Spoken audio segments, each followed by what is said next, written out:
Have you ever considered that the most powerful energy you carry within you might just be the one you waste the most? What you do with your desire can determine the strength of your mind, the clarity of your goals, and even your personal magnetism. This video isn't about repression, but about transformation, the ancient art of transmuting sexual energy into spiritual power. Here you'll understand why monks, alchemists, and sages from different cultures considered this energy the key to awakening hidden gifts and accessing levels of consciousness inaccessible to most. I'll show you how this practice can increase your discipline, vitality, and even creativity, not as a distant theory, but as a practice you can apply to your own life. And I ask you, how many times have you felt unfocused, lacking energy, or trapped in a cycle of addiction and distraction? What if the solution wasn't to seek out more stimulation, but to learn to channel the energy you already carry within? Follow me to the end, because what you'll discover today could be the turning point you've been missing to transform your life. Since the dawn of humanity, sexual energy has never been considered solely a reproductive instinct or a pleasure drive. Great civilizations and spiritual traditions have always viewed this force as something far greater, capable of binding humans with invisible chains or freeing them to a life of power, clarity, and spiritual fulfillment. In Taoism, for example, the masters taught that semen contained what they called jing, the life essence. They believed that wasting this essence literally shortened life, while preserving and refining it was a path to longevity, even enlightenment. This wasn't just a mystical belief, it was a practice, a way of life. In the Indian tantric tradition, sexual energy was considered a portal.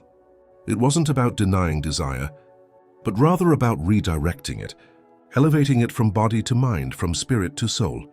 And in European alchemy, the symbols of fire and mercury represented precisely this transmutation, transforming pure impulse into spiritual gold.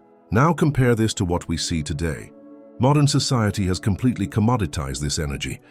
Pornography has transformed what was once sacred into a disposable commodity, accessible on any screen at any time, as if it were simply quick entertainment. What should have fueled creativity, discipline, and vitality has become a currency for a few seconds of pleasure and an immediate dopamine hit. The result?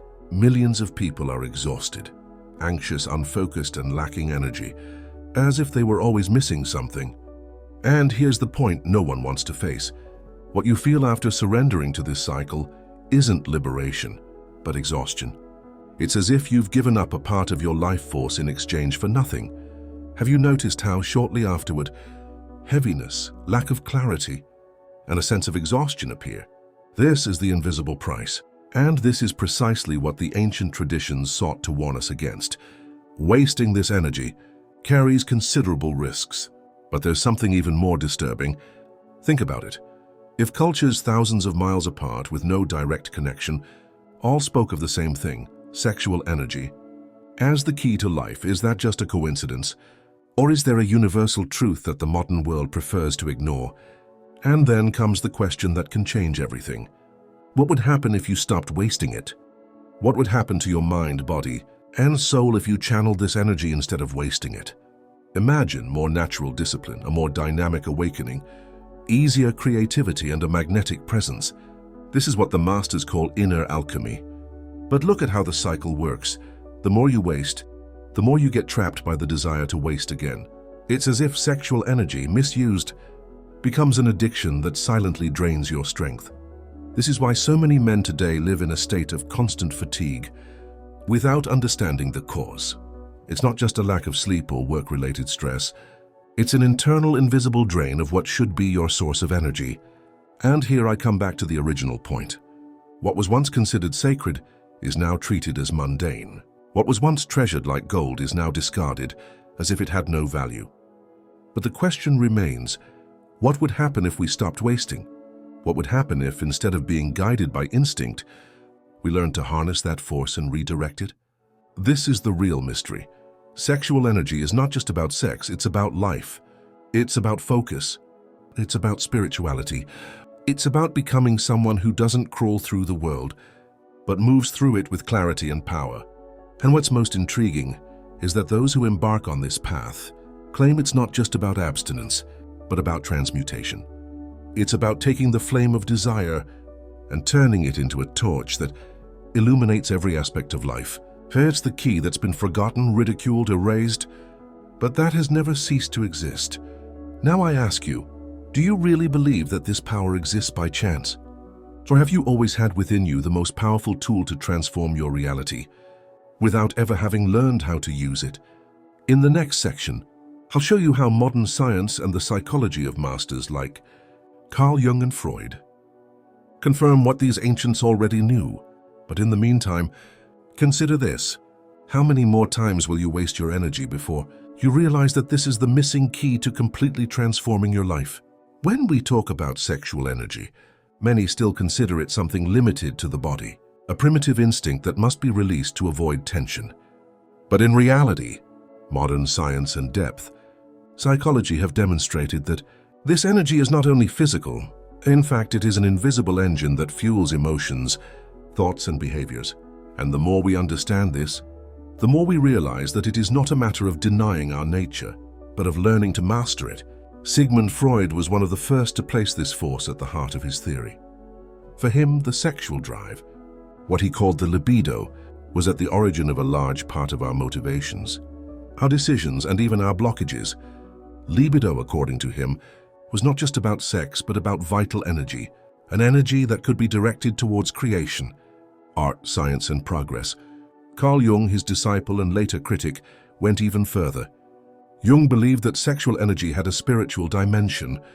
For him, this energy was like an electric current capable of illuminating the mind, strengthening the soul, and opening the doors to the unconscious. Now let's see how this relates to modern science.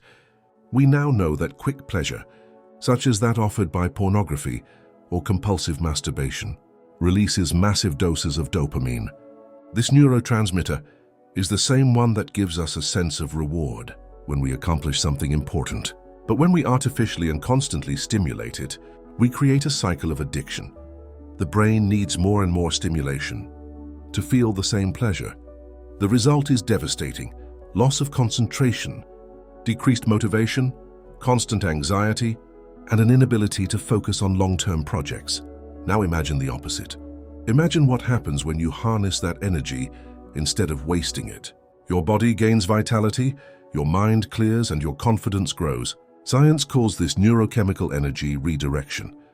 In practical terms, this means that instead of wasting it on a few seconds of pleasure, you use that same energy to create, work, train, study, and build something that really matters. It's like taking water from a previously purposeless river and channeling it to power a turbine. The energy is the same, but the result is completely different. Carl Jung spoke precisely about this when he explained the concept of sublimation. Sublimation is the process of transforming impulses into creations. Writing, painting, training, meditation, or study sublimate energy. And when this energy is sexual, the effect is even more powerful, because it is the most intense form of vitality we possess. It is no coincidence that great artists, warriors, spiritual leaders, and inventors reported long periods of abstinence. They knew, even without resorting to modern scientific terms, that they were accumulating energy for their achievements. But here's the interesting part. Studies show that when men practice moderation, their testosterone levels increase, their self-confidence grows, and their social perception changes. They become more attentive, more magnetic, more focused. It's not just psychological, it's biochemical, it's real. And at the same time, psychology explains that this moderation reinforces discipline, and discipline is the foundation of all lasting success. Now think about yourself. How often have you felt tired, unfocused, absorbed by distractions? How often have you started projects but never finished them? Could a constant expenditure of energy explain this? It's like running a marathon without fuel. Your body is always in debt. Your mind is always confused. What if you changed that? What if you started maintaining, channeling, and transmuting? Have you ever thought about waking up energized, without coffee or artificial stimulants? Have you ever thought about being able to focus for hours on something important without distractions? Have you ever thought about feeling your presence perceived by those around you, as if you had a different aura? This is what science is beginning to demonstrate. And psychology has long known it. Sexual energy is the most powerful fuel there is. Wasted, it leaves you weak, anxious, and empty. Preserved and transmuted, it becomes the key to creativity, clarity, magnetism, and spirituality. And here I return to the question that always haunts me. What would happen if you simply stopped wasting? What would change in your life? What doors would open? What hidden gifts would you discover? The answer could be more transformative than you imagine. In the next topic, we will explore the practical process of transmutation, the path of inner alchemy. I will show you how to transform desire into power, instinct into clarity, and impulse into spiritual light.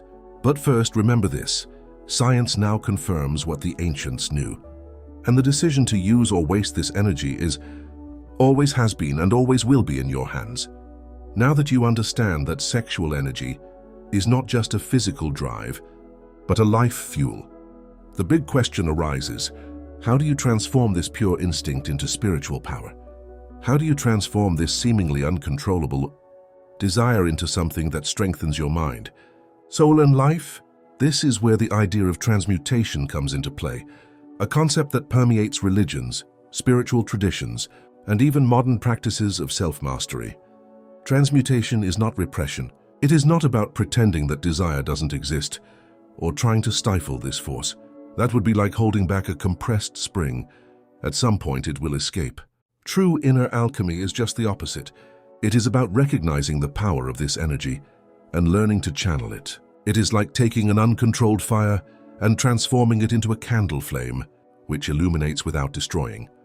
But how do you actually do this? The first step is awareness. Observe the sexual energy that arises and don't react automatically.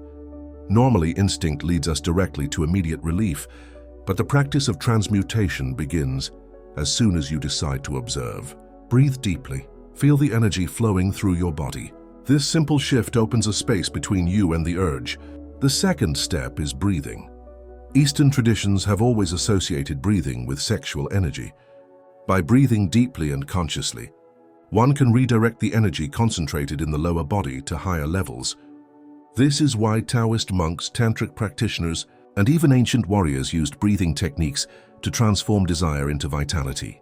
Inhale slowly, hold your breath for a few seconds, and as you exhale, imagine the energy rising up your spine, nourishing your heart and mind. This repeated practice creates new pathways within you. The third step is movement. Stagnant energy seeks an outlet, and if left unchanneled, it turns into compulsions and addictions. This is where exercise, art, writing, and study come in. Any activity requiring focus and creativity. Many people don't realize this, but physical training, for example, is a form of transmutation. We transform excess pent-up energy into muscular strength, endurance, and discipline. The same thing happens when we write, paint, or create. We sublimate that energy into something tangible, lasting, and constructive. The fourth step is meditation. Not empty meditation, but active meditation focused on directing this force. Imagine the energy as a golden liquid within you. Visualize it slowly rising, filling every part of your body until it reaches your mind. This symbolic exercise has a considerable impact. The brain responds to the visualization almost as if it were real. Gradually, you will notice that desire ceases to be purely carnal and transforms into clarity, intuition, and spiritual focus. But the most important thing is to understand the symbolism that underlies everything. Alchemy has always spoken of transforming lead into gold. This lead is pure desire, immediate instinct, the weight that binds us to the flesh. Gold is heightened consciousness, awakened spirituality, the brilliance that few can achieve. And this process doesn't happen overnight.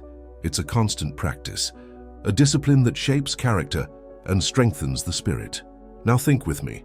How many times have you felt enslaved by desire? How many times have you vowed to gain more control and ended up repeating the same patterns?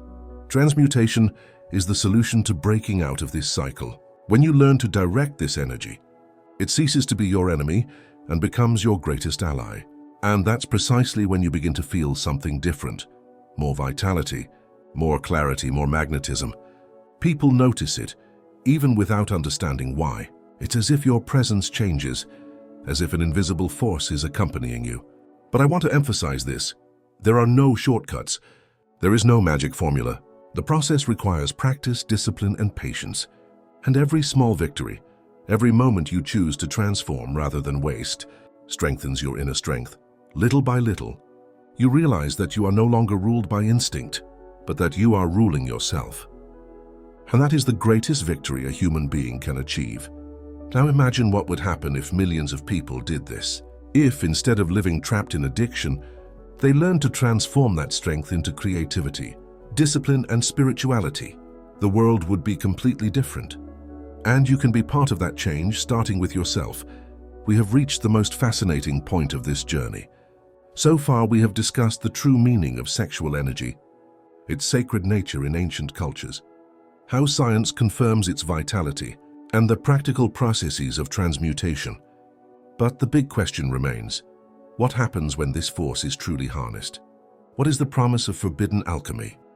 The first transformation is visible in the body. Many people notice increased vitality, renewed energy, and greater mental clarity. This isn't just a sensation. It's a chemical process. The body begins to store energy instead of depleting it. You feel recharged, as if you have an invisible, sustainable source of energy. Waking up becomes easier, exercising more naturally, and thinking faster. It's as if you have more hours in the day, simply because the energy lasts longer. But the impact doesn't stop there. A profound psychological shift also occurs. By mastering your instincts, you notice that your mind becomes more stable and disciplined. You no longer give in to instant gratification, and this is reflected in every area of your life. Procrastination decreases, anxiety subsides, and clarity of mind increases. Suddenly, you discover that you can concentrate on important projects for a long time, that your mind is not distracted by any stimuli. That's when you begin to feel the true power of discipline. There is also a social effect. Those who practice transmutation naturally feel more magnetic. It's as if something changes in their energy, and others notice it even if they don't understand it. Their posture changes, their gaze becomes firmer, their presence more striking. This is not an artificial charm, but a true magnetism, born of accumulated and directed energy. The men and women around them perceive this difference. Some approach them out of curiosity, others feel automatic respect. And perhaps the most powerful of all is spiritual transformation. By learning to redirect sexual energy, we discover that it can nourish our consciousness. What was once only desire becomes a source of intuition, moments of deep connection, experiences transcending the material. Many feel closer to something greater, as if the universe itself is reacting differently. It's as if life suddenly becomes better aligned. Synchronicities multiply, signs appear, and good opportunities present themselves. Now, let us reflect on a curious point. Why was this knowledge declared forbidden? Why did so many cultures keep it secret, revealing it only to a few disciples? Perhaps because those who master this energy become independent. A man or woman who is not a slave to their instincts is not easily manipulated. They do not get caught up in immediate pleasure, do not succumb to distractions, do not lose themselves in vices. They become sovereign over themselves. And that kind of power is terrifying. But this promise isn't a fairy tale. It requires a choice. Choosing not to waste, choosing to refocus, choosing to practice every day. And each small victory brings you closer to that reality, where you are no longer a prisoner, but the alchemist of your own life. Now I ask you, what would you do if you had a lot of energy every day? What projects would you undertake? What habits would you change? What version of yourself would you awaken? What would happen to your relationships, your career, your spirituality, if that flame continued to burn within you? And the most important question, will you continue to waste this strength, or will you start transforming it today? The promise of forbidden alchemy is simple yet profound. To transform desire into power, instinct into clarity, fleeting pleasure into permanent evolution, those who take this path transform not only themselves, but also everything around them. For when one person awakens this energy, the whole world perceives it. And if you've made it this far, you've already proven that there's something different inside you, something that seeks more than fleeting pleasures. There's a flame ready to be ignited. The next step is yours. In closing, I'd like to ask you one thing. Comment now with the phrase, "I choose to transmute my energy." This will be your public declaration of commitment to this journey. Please feel free to like and subscribe to the channel, because together we will continue to explore secrets like this, which can transform your life.